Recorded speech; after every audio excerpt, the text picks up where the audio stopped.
Eu precisava colocar isso pra fora, porque até agora minhas mãos ainda tremem. Naquela noite, exatamente às 23h12, recebi uma mensagem da minha cunhada. Quase sem querer abri. Era curta, seca, fria. Acho melhor você não ir amanhã por enquanto. Só isso. Sem contexto. Sem explicação. Como se ela tivesse ganhado, de uma hora para outra, o poder de decidir quem é ou não bem-vindo na casa da minha sogra. Fiquei olhando para a tela por vários minutos, tentando entender. Seria alguma piada? Uma provocação disfarçada? Relutei, mas liguei para o meu marido. Ele disse que estava trabalhando até tarde, como vinha fazendo nos últimos tempos. E sabe o que ele me perguntou antes de qualquer coisa? O que você fez agora? Como se o problema fosse eu. Como se fosse óbvio que eu deveria ter feito algo para merecer isso. Expliquei, ainda em choque, que a irmã dele acabara de me desconvidar do churrasco de família. E a resposta dele foi a pá de cal. Talvez seja melhor deixar pra lá dessa vez? Deixar pra lá? A própria esposa, banida de um evento familiar? E ele achava que isso era algo para simplesmente aceitar e seguir em frente? Desliguei o telefone sem me despedir. Me deitei olhando pro teto, o coração disparado, a mente girando sem controle. Aquela frase, por enquanto, não saía da minha cabeça. Aquilo não era um desconvite qualquer. Era uma demarcação de território. Um limite sendo traçado. Um aviso. Fiquei a noite toda acordada, revendo aquela mensagem em looping mental. Por enquanto, como se estivessem me testando, tentando ver até onde poderiam me empurrar sem que eu explodisse. Sempre me senti um pouco deslocada naquela família, como uma peça que não encaixa. Mas pelo menos fingiam me incluir. Agora nem isso. Nem o fingimento. Deitada na cama, com meu marido roncando ao lado, comecei a rolar o celular. Fotos antigas de reuniões de família, onde eu estava sempre um passo atrás. Sorrisos forçados. Posições marginais nas fotos. Piadas internas que paravam, no exato momento em que eu entrava no ambiente. Sabe quando a ficha começa a cair em silêncio? Foi assim. E tinha mais. Nos últimos meses, meu marido estava mais ausente. Dizia que trabalhava até tarde, saía aos sábados com desculpas vagas. E sempre que eu mencionava a irmã dele, o tom mudava.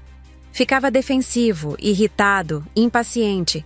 Aquilo agora não parecia coincidência. Parecia encenação. Naquela madrugada, algo em mim mudou. Deixei o papel da esposa que engole sapo de lado. Não ia aceitar calada. Não dessa vez. Se eles achavam que poderiam me apagar com uma simples mensagem, estavam prestes a descobrir que estavam mexendo com a pessoa errada. Acordei cedo, mesmo tendo dormido menos do que 3 horas.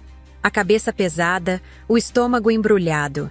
Meu marido já tinha saído. No lugar dele, um bilhete na geladeira. Fui ajudar com os preparativos. Volto mais tarde para te buscar. Buscar. Pra quê? Ele sabia. Sabia muito bem que eu não estava convidada. Mas, como sempre, fingia que nada tinha acontecido. Era o especialista em varrer conflitos para debaixo do tapete, em agir como se meu desconforto fosse exagero, drama, imaginação, fértil. Peguei o celular e encarei mais uma vez a mensagem da minha cunhada. Acho melhor você não ir amanhã por enquanto. Aquela frase não era neutra, nem casual. Por enquanto, era código. Soava como uma ameaça disfarçada de cuidado. E o tom? Tão passivo-agressivo que quase gritava, como se ela estivesse finalmente tirando a máscara depois de 5 anos de abraços forçados e sorrisos frios. Fiz um café e sentei na beira da cama, tentando ordenar os pensamentos. Algo estava muito errado. A exclusão repentina, o silêncio do meu marido, a falsa naturalidade com que tudo estava sendo tratado. Era como se estivessem armando um cenário no qual eu seria o único elemento fora do lugar. O problema a ser eliminado. Decidi começar pelas gavetas do escritório. Meu marido sempre foi bagunceiro com documentos. mas ao mesmo tempo paranoico com registros. Guardava tudo: extratos, recibos, contas antigas. E eu? Sempre fui a que confiava. A que ouvia ele dizer: foi para um investimento. Minha mãe precisou de um adiantamento. Fiz um saque para pagar umas pendências. Mas nos últimos meses, nossa conta conjunta vinha ficando mais vazia do que o normal. E com a mensagem da noite anterior ainda queimando no peito, minha confiança começava a se dissolver feito açúcar na água quente. Alguma coisa estava conectando todos os sinais. O afastamento dele, a atitude da irmã, o sumiço do dinheiro. No meio da papelada, meu celular vibrou. Era minha prima, a única da família dele com quem eu realmente me dava bem. Você tá sabendo do grupo novo no WhatsApp? Ela perguntou direto, com um tom hesitante. Meu coração afundou antes, mesmo da resposta. Que grupo? Criaram ontem à noite. Todo mundo tá lá. Menos você. Estão organizando o churrasco, mandando meme, escolhendo quem leva o quê. Achei estranho você não estar. Agradeci com a voz falhando. E desliguei. Fiquei alguns segundos em silêncio, encarando o chão como se isso fosse me ajudar a digerir a informação. Então era isso. Não era só o churrasco. Era a família inteira criando um ambiente onde eu não existia mais. Como se eu fosse um erro que precisava ser apagado com o mínimo de barulho possível. 5 anos de casamento. 5 anos me esforçando para pertencer. E agora, eu era só uma ausência conveniente. O nó na garganta subiu. A dor era quase física. Mas não chegou a transbordar. Porque naquele instante, algo dentro de mim endureceu. Uma frieza estranha, quase matemática, tomou o lugar da decepção. Tudo bem, pensei. Se querem jogar, eu jogo. Fechei a gaveta, respirei fundo e me levantei com um único pensamento martelando. Se eles têm segredos, eu vou descobrir todos. E se acham que vão me enterrar em silêncio, escolheram o alvo errado. Minha cabeça estava em ebulição enquanto eu revirava os documentos antigos que meu marido guardava. No meio da papelada, encontrei algumas pastas com o nome da minha sogra. Coisas que ele dizia cuidar desde o AVC leve que ela sofreu no ano passado.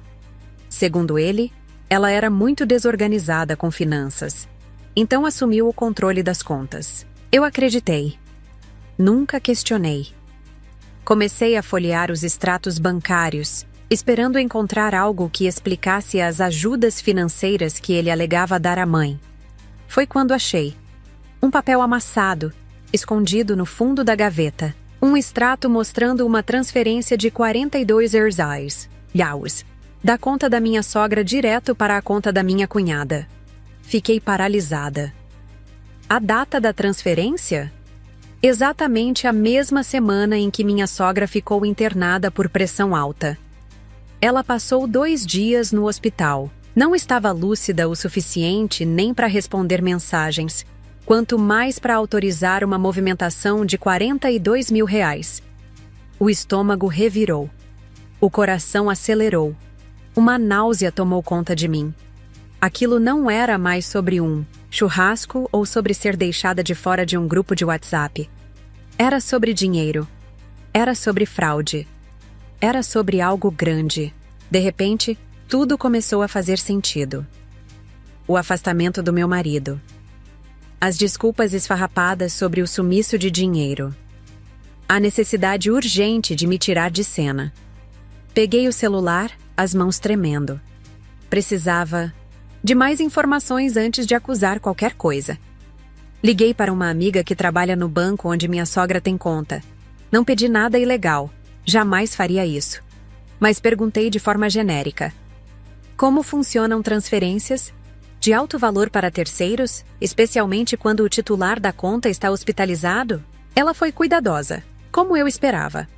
Olha, sem detalhes de cliente, o que posso te dizer é, se a pessoa está incapacitada, internada, por exemplo, só alguém com procuração pode autorizar uma transferência desse porte. Verifica quem assinou e presta atenção nas datas. Desliguei com o coração na boca. Meu marido tinha uma procuração, a irmã dele não. Foi como se as peças começassem a se encaixar num quebra-cabeça sórdido. E se ele estivesse usando a procuração da mãe para transferir dinheiro para a cunhada? E se essa movimentação fosse apenas a ponta do iceberg? As conversas sussurradas entre os dois.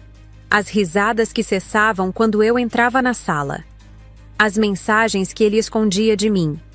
Talvez o por enquanto da mensagem não fosse sobre um churrasco. Talvez fosse sobre tempo.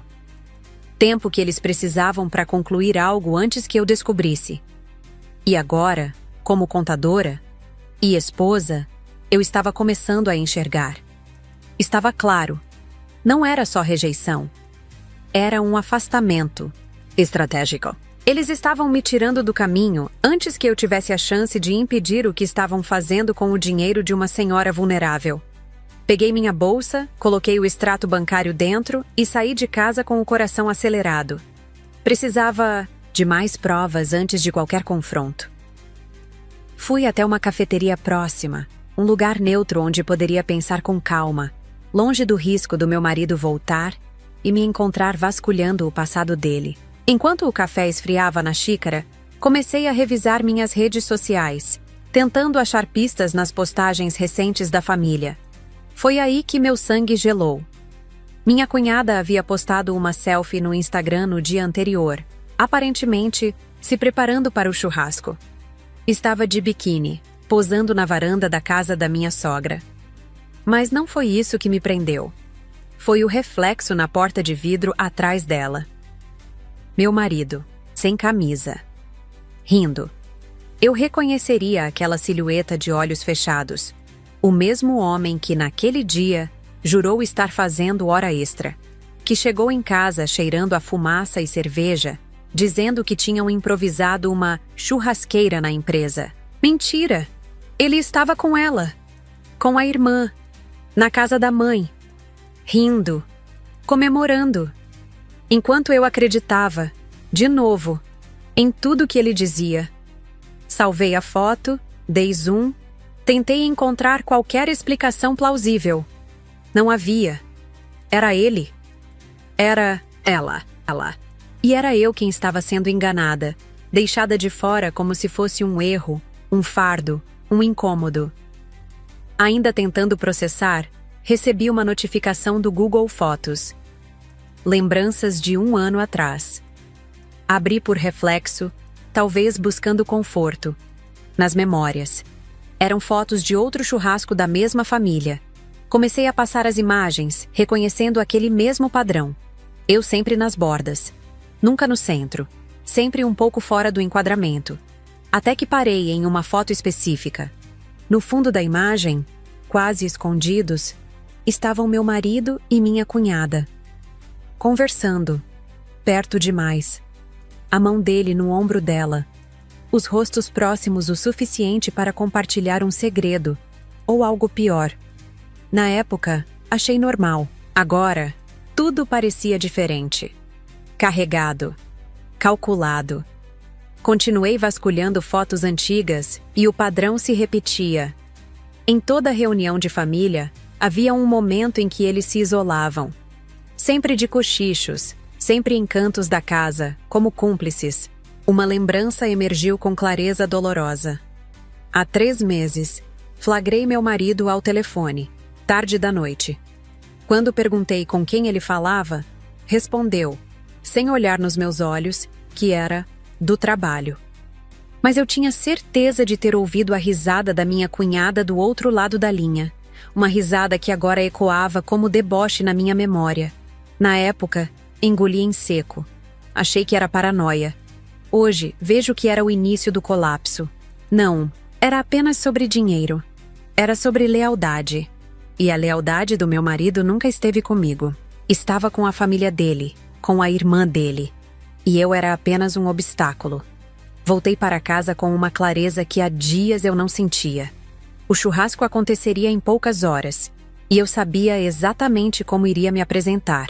Não como a esposa traída, chorando e gritando no portão, mas como alguém que vem com provas, com fatos, com tudo o que é necessário para desmontar uma farsa construída com anos de mentiras. fui direto ao computador que compartilhávamos. Meu marido nunca foi bom com tecnologia. Repetia senhas, não limpava histórico, deixava tudo logado. Entrei no e-mail dele, na nuvem, nos aplicativos de mensagens. Vasculhei com calma, como uma contadora revisando contas suspeitas. E foi no Menus Intums e iCloud que encontrei algo que tirou meu fôlego. Um print salvo de meses atrás. Era uma conversa entre ele e a irmã. Ela tá começando a fazer muitas perguntas sobre as contas da mãe. Precisamos começar a afastá-la da família. Vai ser melhor para todos. E a resposta dela como uma facada. Começa a desgastar ela na frente de todo mundo. Faz ela parecer problemática. É mais fácil a família acreditar que ela é maluca do que descobrir o que fizemos. Fiquei paralisada diante da tela. Era isso então. Não era só exclusão. Era sabotagem. Era uma campanha sutil e cruel para me isolar, me desmoralizar, me transformar na vilã da história. Comecei a lembrar das últimas vezes em que ele me criticou em público, das pequenas humilhações disfarçadas de piadas, das vezes em que mencionou para parentes como eu era sensível, exagerada, difícil de lidar. E eu, feita de boa vontade e paciência, achei que eram apenas desabafos normais de um casal. Que ingenuidade a minha. O choque deu lugar à raiva. E da raiva nasceu foco. Salvei o print. Fotografei cada evidência que tinha em mãos. O extrato bancário, a imagem do Instagram com o reflexo dele, as conversas arquivadas. Montei um dossiê, um verdadeiro mapa da mentira que eles tentaram construir às minhas custas. E então, uma lembrança emergiu. Como se meu cérebro estivesse, enfim, me entregando todas as peças. 3 meses atrás, minha sogra quase perdeu a casa por causa de uma dívida de IPTU. Ela chorou na minha frente, dizendo que aquele imóvel era tudo o que tinha. Naquele dia, movida por compaixão e pela herança modesta que havia recebido do meu pai, eu quitei a dívida. Fiz tudo discretamente, sem alardes, sem ostentar. Ela era orgulhosa. Queria que fosse algo temporário. O advogado dela sugeriu um contrato de gaveta como garantia. Concordei.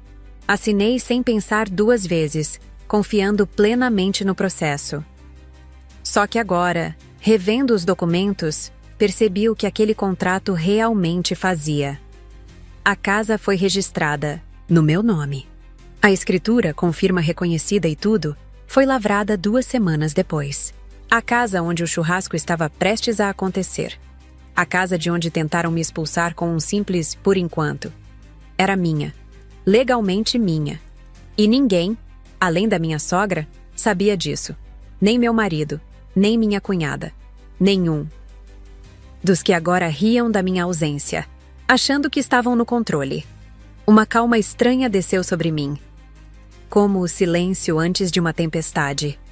Agora eu tinha todas as cartas na mão.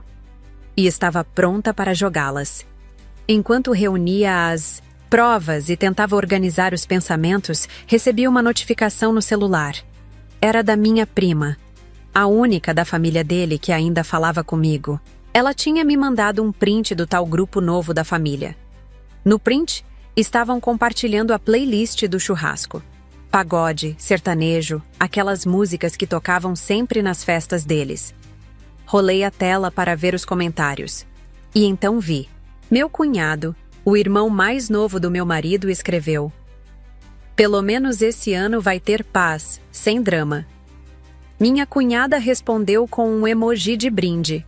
Minha sogra curtiu. E o meu marido respondeu com um simples "Amém." Salvei o print. Cada linha era uma faca cravada no peito. Paz e sem drama eram o código deles para sem a esposa indesejada. Continuei olhando a conversa. Vi que já estavam todos na casa, acendendo a churrasqueira, enchendo a piscina inflável das crianças, rindo, brincando, trocando piadas. Como se eu nunca tivesse existido. Como se 5 anos de casamento fossem um erro fácil de deletar com uma simples frase: "Acho melhor você não vir por enquanto." A dor não foi só emocional. Foi física, como se alguém tivesse apertado meu peito com as duas mãos. Porque aquilo não era só sobre traição. Era sobre pertencimento, sobre ser rejeitada como se fosse um fardo inconveniente. Como se eu fosse um erro que agora eles estavam corrigindo em silêncio, celebrando a minha ausência. Fechei o celular. Coloquei todos os prints e documentos em uma pasta. Tomei um banho longo, tentando esfriar a cabeça. Na água quente, repassei as opções: confrontar meu marido, gritar com a cunhada, denunciar a fraude, ou apenas desistir, admitir que nunca fui realmente parte daquilo e deixar tudo para trás. Mas, enquanto a água descia, uma outra sensação crescia dentro de mim. Determinação. Não seria silenciada. Não seria a louca, a problemática, a intrometida. Não seria o bode expiatório da narrativa confortável que eles criaram. Sequei o cabelo com calma. Me vesti sem pressa. Nada de vestido bonito. Nada de maquiagem dramática. Coloquei uma roupa simples. Prendi o cabelo. Passei só um batom claro. Não queria parecer que estava me arrumando para eles. Eu não ia como convidada. Eu ia como dona da casa, como alguém que tinha todas as provas nas mãos. Olhei o relógio, 16h30. O churrasco já devia estar a todo vapor. Peguei a bolsa, coloquei a pasta dentro. Verifiquei o celular. Carregado. Respirei fundo. E saí. Não estava indo para uma festa. Estava indo para um acerto de contas. O sol ainda estava forte quando estacionei meu carro a uma distância segura, da casa da minha sogra. Ou melhor, da minha casa, conforme o documento que carregava na bolsa. Podia ouvir a música alta, as risadas, sentir o cheiro de carne assando que vinha pelo ar. Fiquei alguns minutos dentro do carro, apenas observando. De onde estava, conseguia ver o quintal dos fundos. A piscina inflável cheia de crianças, os homens em volta da churrasqueira, as mulheres conversando em pequenos grupos com copos de cerveja ou caipirinha nas mãos. Vi minha sogra sorrindo, servindo petiscos. Vi meu marido, de bermuda e camiseta regata, virando espetinhos na grelha, rindo de algo que meu cunhado falou. E vi minha cunhada, a mesma que me baniu com um simples "por enquanto", andando de um lado para outro como dona da festa, organizando tudo, sendo o centro das atenções. Meu coração batia tão forte que parecia que ia romper meu peito. Não, era apenas raiva ou tristeza. Era uma profunda sensação de traição.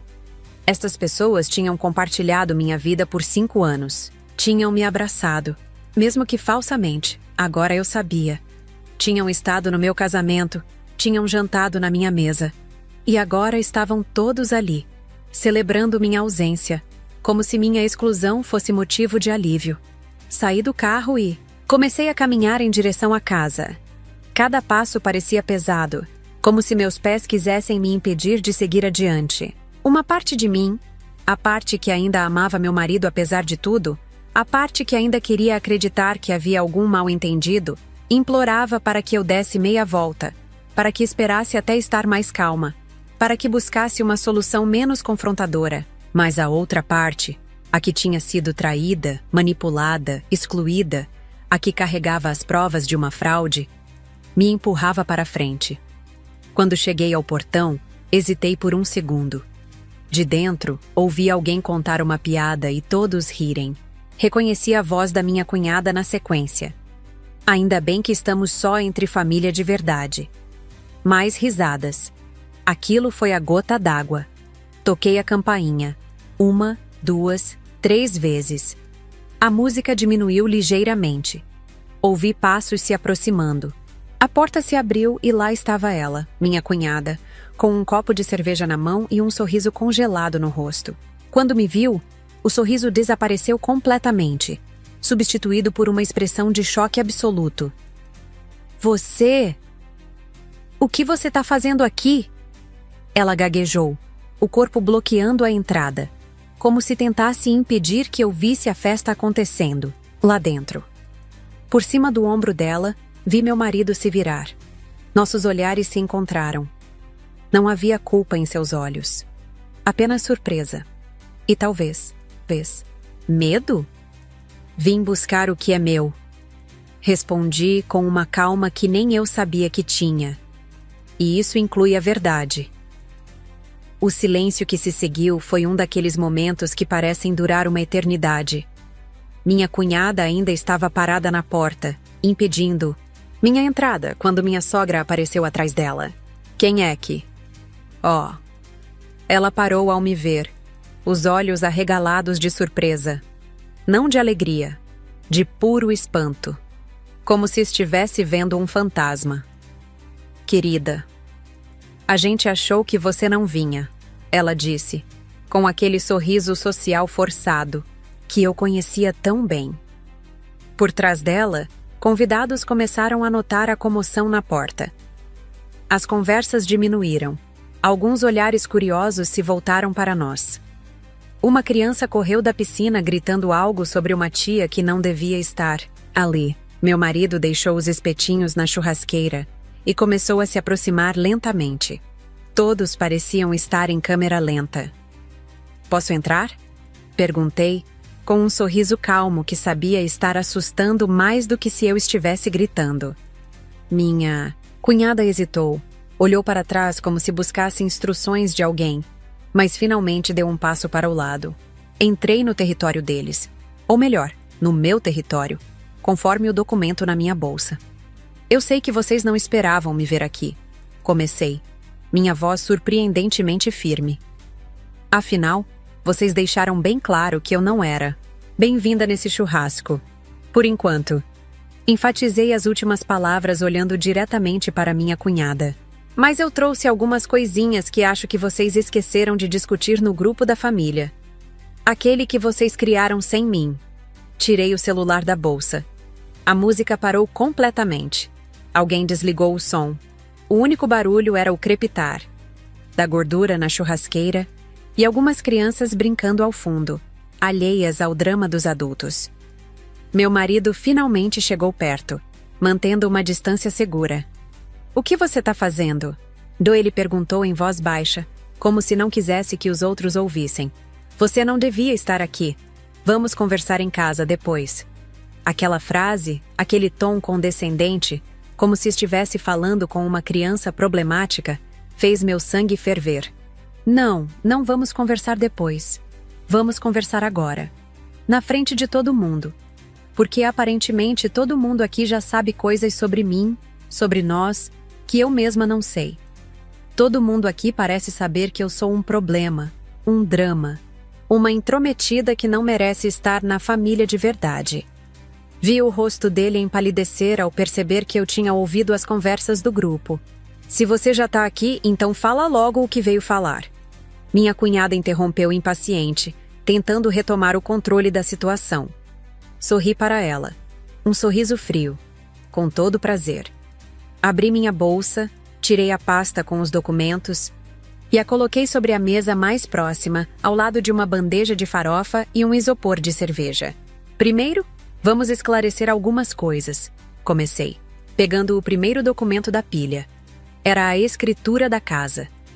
Minha querida sogra. Virei-me para ela, que estava parada a alguns metros, visivelmente desconfortável. Lembra quando a senhora quase perdeu esta casa há 3 meses por causa das dívidas de IPTU?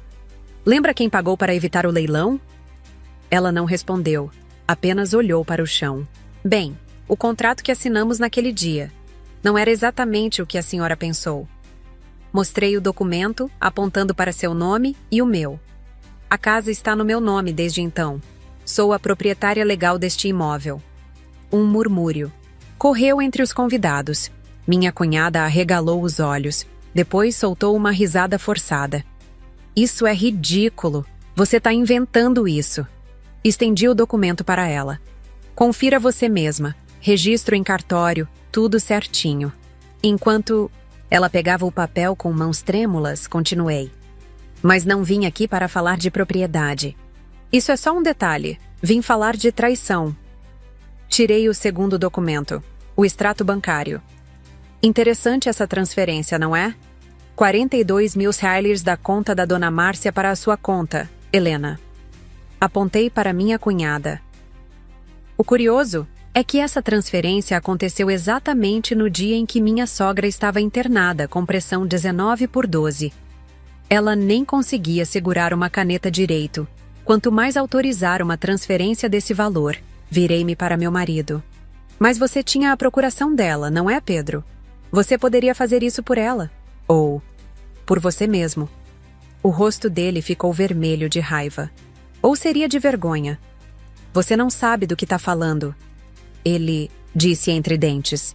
Isso foi um acordo entre nós três. Minha mãe precisava investir esse dinheiro e ela escolheu investir na conta da sua irmã? Interrompi.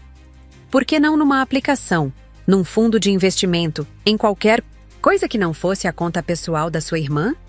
Olhei em volta. Alguns convidados começavam a parecer desconfortáveis, como se percebessem que estavam no meio de algo muito maior do que uma simples briga de família. Outros pareciam genuinamente chocados com as revelações. Peguei meu celular e mostrei a tela para todos. Tenho mais. Muito mais. Naveguei até a galeria de fotos e abri a imagem da conversa entre meu marido e minha cunhada. Por exemplo, essa conversa adorável, onde vocês dois planejavam como me afastar da família. Como me fazer parecer louca e problemática para que ninguém acreditasse em mim quando eu descobrisse. Bem, o que estou descobrindo agora? Li em voz alta. Começa a desgastar ela na frente de todo mundo. Faz ela parecer problemática. O belo conselho, cunhada. E você, marido, respondendo. Ela nunca vai descobrir. Vamos sair dessa juntos. Juntos. Vocês dois. Contra mim. Meu marido avançou como se fosse pegar meu celular, mas parou quando levantei a mão. Nem tente. Já salvei tudo em vários lugares. Já enviei para meu advogado. Já documentei. Tudo. Era uma mentira. Ainda não tinha falado com nenhum advogado. Mas pelo medo nos olhos dele, percebi que tinha acertado em cheio. Não é o que você está pensando. Ele tentou se explicar. A voz trêmula. Ah, não? Então me explica o que eu deveria pensar quando descubro que meu marido e minha cunhada estão desviando dinheiro da minha sogra doente, conspirando para me afastar da família, e depois... Ah, sim, tem mais. Mostrei a foto do Instagram, onde ele aparecia no reflexo. Isso foi no dia em que você disse que estava trabalhando até tarde, lembra? Que a empresa tinha feito um churrasco improvisado. E por isso você chegou com cheiro de fumaça e cerveja. Engraçado como a empresa se parece exatamente com a casa da sua mãe. E seus colegas de trabalho se parecem exatamente com a sua. Irmã de biquíni. Olhei ao redor para os rostos chocados dos familiares e amigos. Não vou nem entrar no mérito do que mais vocês dois andam fazendo pelas minhas costas. Deixo isso para a imaginação de vocês. Era uma insinuação pesada. E vi no rosto da minha cunhada que ela entendeu exatamente o que eu estava sugerindo. Você tá louca! Ela gritou, jogando os documentos no chão. Tá vendo? É exatamente disso que a gente estava falando. Ela é completamente desequilibrada. Mostra pra eles a conversa inteira, então. Desafiei. Deixa todo mundo ver o contexto que você tanto diz que estou distorcendo. Ela ficou em silêncio, o rosto vermelho de raiva. Um silêncio pesado caiu. Sobre o quintal. As crianças, sentindo a tensão, tinham saído da piscina e agora estavam reunidas num canto, observando os adultos com olhos arregalados. Minha sogra estava sentada, parecendo pequena e frágil, como se tivesse envelhecido 10 anos nos últimos 10 minutos. Meu marido olhava para o chão, incapaz de encarar qualquer pessoa, e minha cunhada. Ela estava furiosa, os punhos cerrados, o corpo inteiro tremendo. Você tá arruinando tudo! Ela gritou finalmente. Tá destruindo a família por causa de umas mensagens que você não entendeu. Por causa de dinheiro que nem é seu. Dei um passo em sua direção, mantendo a calma que nem eu sabia de onde vinha. Não, respondi. Vocês fizeram isso sozinhos. Eu só trouxe a lanterna. Virei-me para os outros convidados. Me desculpem pelo constrangimento. Não era minha intenção arruinar a festa de vocês, mas acho que todos vocês merecem saber com quem estão lidando. Que tipo de família de... Verdade é essa que exclui pessoas, que rouba dinheiro de uma senhora doente, que mente, que conspira. Meu marido finalmente reagiu, caminhando até mim com os olhos marejados. Por favor, vamos conversar em particular. Posso explicar tudo. Recuei um passo. Explicar o quê? Como você vem me fazendo parecer louca por meses? Como você tem mentido? Sobre onde está e com quem está?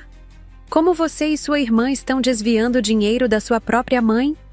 Minha voz começou a falhar pela primeira vez.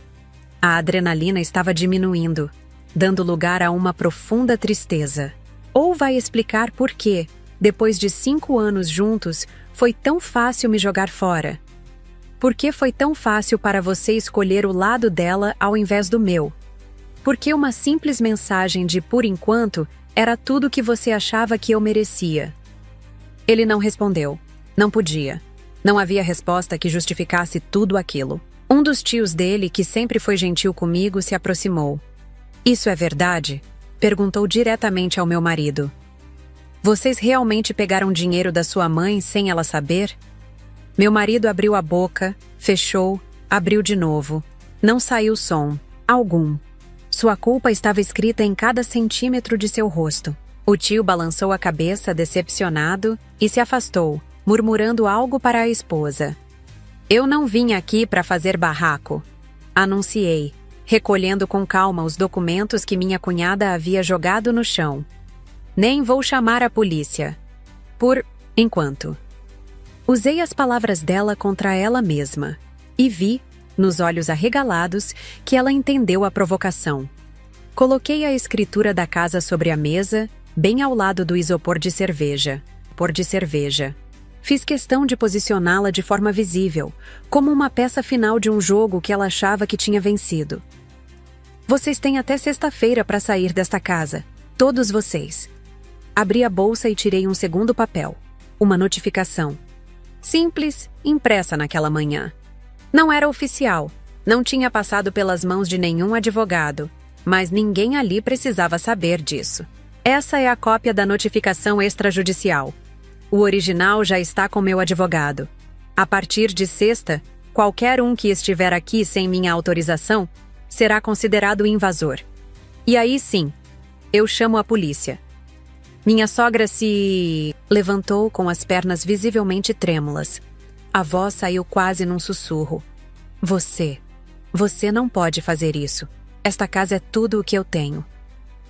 Por um breve instante senti pena. Ela também havia sido enganada, traída. Mas então me lembrei do comentário que ela curtiu no grupo do WhatsApp. Me lembrei dela sorrindo enquanto a filha me excluía com naturalidade. Me lembrei de como ela escolheu o silêncio. E silêncio também é escolha. A senhora assinou a escritura me transferindo a casa, lembra? No dia em que eu paguei as dívidas para evitar o leilão. Se quiser contestar, pode tentar. Mas até que a justiça diga o contrário, essa casa está no meu nome. E eu não quero mais nenhum de vocês aqui. Ela começou a chorar. Em silêncio. Sem protesto. Sem defesa. Uma parte de mim quis dizer que ela poderia ficar. Que a briga não era com ela. Mas aquela parte estava cansada de ser a única conciliadora numa guerra onde eu era o alvo desde o início. Se a senhora tiver alguma dúvida ou quiser conversar, fale com meu advogado. Coloquei a segunda via da escritura virada para cima sobre a mesa. A data, a firma reconhecida, a assinatura dela. Tudo ali, claro como o sol que começava a se esconder atrás do muro da casa. E com isso, dei um passo atrás. O jogo estava virando, e agora, pela primeira vez, eu ditava as regras. Minha cunhada, que até então parecia paralisada entre o choque e a raiva, finalmente explodiu. Isso é ridículo. Você não pode simplesmente aparecer aqui e expulsar todo mundo. Quem você pensa que é? Ela avançou em minha direção, mas foi contida pelo meu cunhado mais novo. Calma, Helena. Ele murmurou, segurando-a pelo braço. Pensa nas crianças. Respirei fundo, mantendo a compostura. Não ia me rebaixar ao nível dela. Sou a proprietária legal deste imóvel, respondi calmamente. E vocês? Apontei para ela e meu marido. São as pessoas que tentaram me manipular, me afastar, me fazer parecer louca e que desviaram dinheiro de uma senhora doente. Se alguém aqui quer continuar negando isso, ótimo. Só lembrem que agora a mentira tem endereço. Apontei para a escritura na mesa. E eu sou a proprietária. Os convidados começaram a se mexer desconfortavelmente, alguns pegando suas bolsas e casacos, outros chamando as crianças, claramente querendo sair daquele ambiente tóxico o mais rápido possível. Ninguém queria estar no meio daquele drama familiar. Uma tia mais velha se aproximou de mim, colocou a mão no meu ombro e disse baixinho: Eu sempre achei estranho como eles te tratavam. Sinto muito. Foi o único gesto de solidariedade que recebi naquele momento, mas de alguma forma significou muito. Ela saiu com o marido logo em seguida, despedindo-se rapidamente da minha sogra com um abraço rápido e ignorando completamente minha cunhada. Os outros começaram a seguir o exemplo, murmurando desculpas vagas, dizendo que precisavam ir embora, que já estava tarde. O churrasco que deveria durar até a noite estava terminando abruptamente às 17h30. Meu marido, que tinha permanecido calado por tempo demais, finalmente reagiu quando os convidados começaram a sair. Você conseguiu o que queria?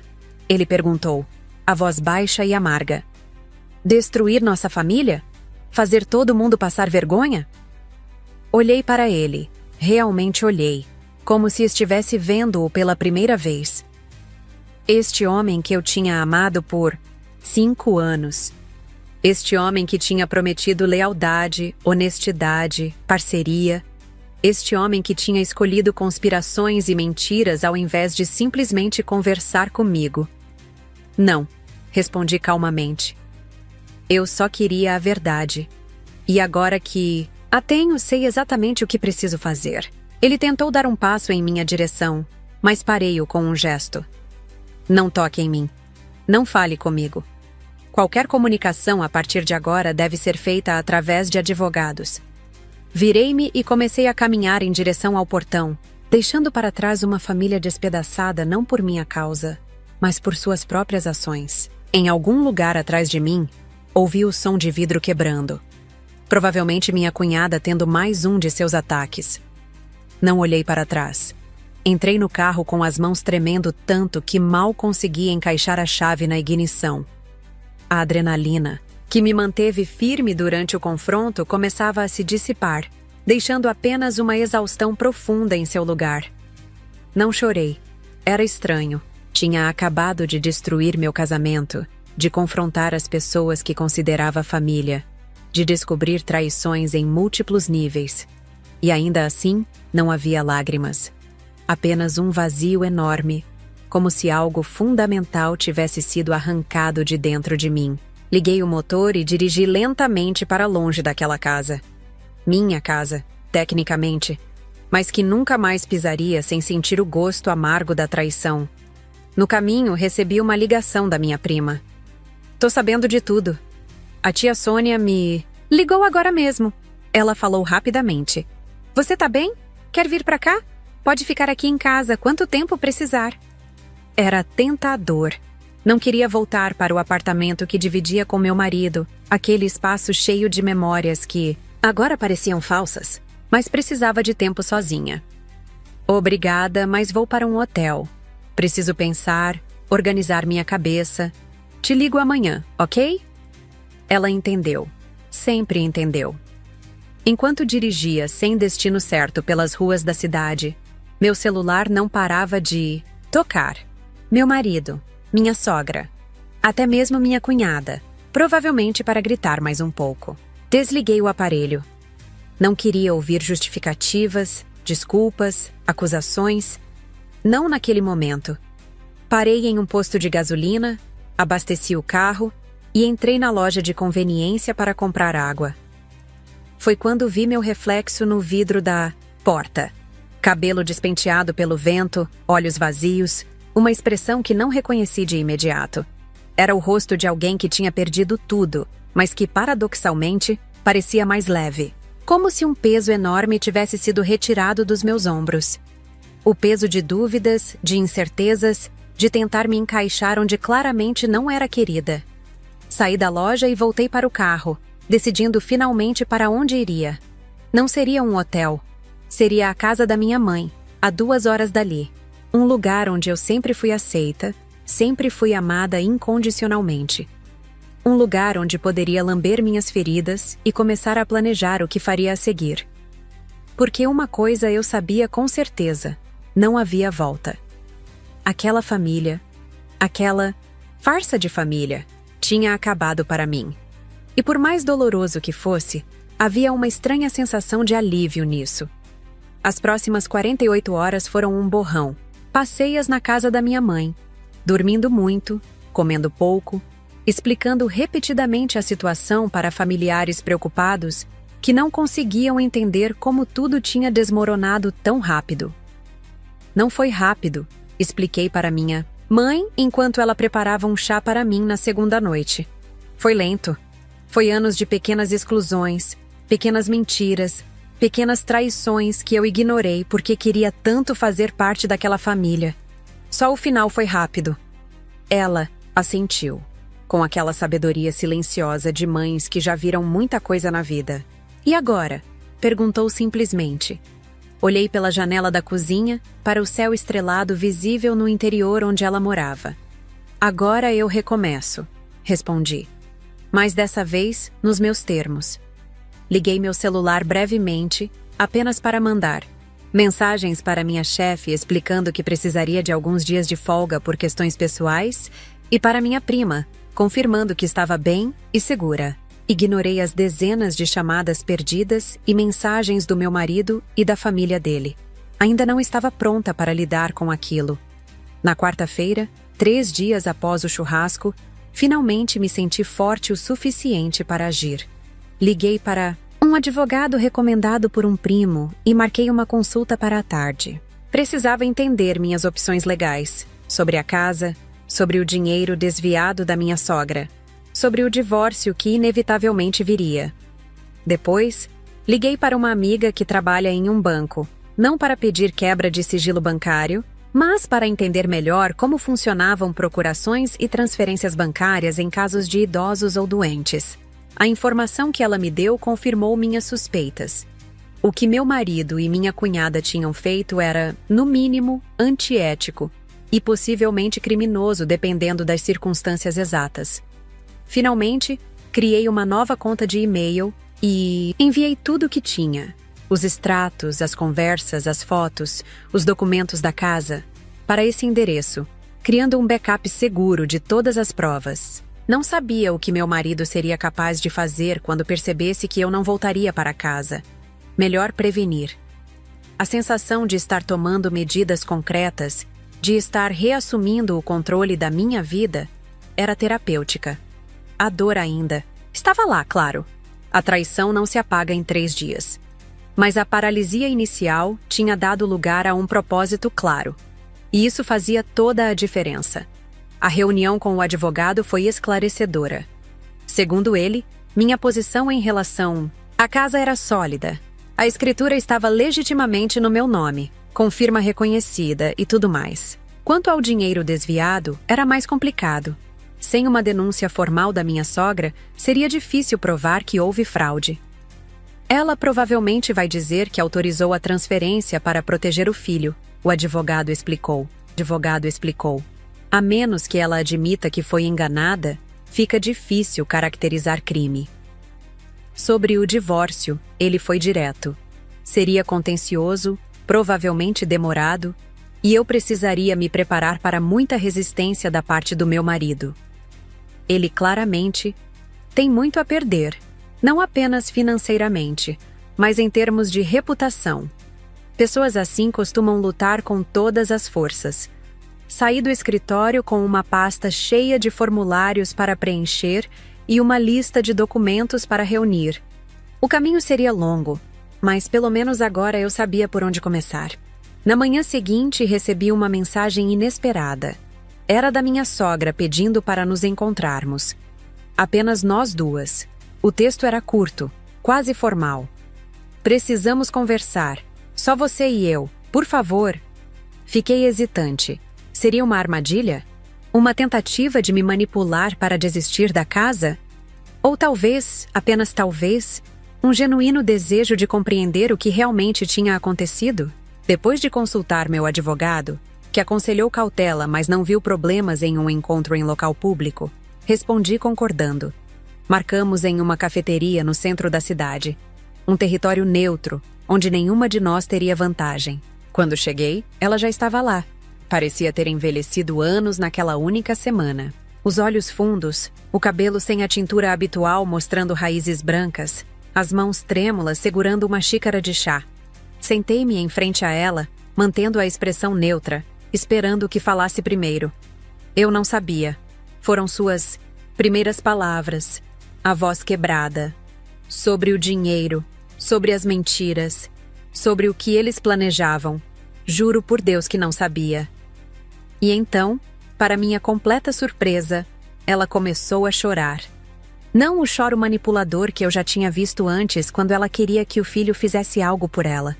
Um choro genuíno, profundo, de alguém que tinha perdido suas certezas no mundo. E apesar de tudo, apesar da raiva e da mágoa, senti uma pontada de compaixão por aquela mulher quebrada à minha frente. Nosso encontro durou quase 2 horas. Minha sogra, ex-sogra tecnicamente, embora o divórcio ainda nem tivesse começado, falou mais do que jamais a tinha ouvido falar. Contou como tinha confiado cegamente no filho para cuidar de suas finanças após o AVC. Como nunca verificava extratos ou questionava decisões. Como percebia que ele e a filha estavam estranhos nos últimos meses, sempre cochichando, sempre tensos, mas assumiu que fosse apenas preocupação com sua saúde. E então, a revelação que mais me chocou. Após o confronto no churrasco, ela havia ido ao banco verificar suas contas. Não era apenas uma transferência. Eram várias, ao longo de meses, sempre em valores que não despertariam suspeitas imediatas. Eles pegaram quase todo o dinheiro da minha aposentadoria, ela disse, a voz trêmula. O dinheiro que eu economizei a vida inteira. Para quê? Para comprar o quê? Não entendo. Senti uma mistura de pena e raiva. Pena dela, por ter sido traída pelos próprios filhos. Raiva deles, por terem sido capazes de tal coisa. No final do nosso encontro, ela pegou minha mão por cima da mesa. Um gesto surpreendente vindo de alguém que sempre manteve uma certa distância física de mim. A casa é sua, ela disse com firmeza. Você salvou ela do leilão quando meus próprios filhos estavam dispostos a deixá-la ir. Você merece ficar com ela. Fiquei sem palavras por um momento. Não esperava isso. E quanto à senhora? Onde vai morar? Ela soltou um suspiro cansado. Minha irmã em Belo Horizonte disse que posso ficar com ela por enquanto. Talvez seja bom sair um pouco daqui, pensar, entender como não vi o que estava acontecendo bem debaixo do meu nariz. Assenti, compreendendo perfeitamente essa necessidade de distância para ganhar clareza. Nos despedimos com um abraço breve, o primeiro, genuinamente sincero em 5 anos de convívio. Irônico que tenha acontecido agora, quando tudo já estava despedaçado. Voltei para o carro e sentei, sem ligar o motor imediatamente. A piscina inflável, o churrasco, a família que nunca foi minha. Tudo parecia tão distante agora, como um sonho ruim que finalmente havia acabado. Peguei meu celular e mandei uma mensagem para meu advogado. Podemos prosseguir com os papéis do divórcio. Estou pronta. Liguei o motor. A estrada à minha frente estava vazia e aberta. E pela primeira vez em muito tempo, eu também me sentia assim. Vazia, mas aberta. Pronta para reconstruir. Pronta para seguir em frente, sem eles.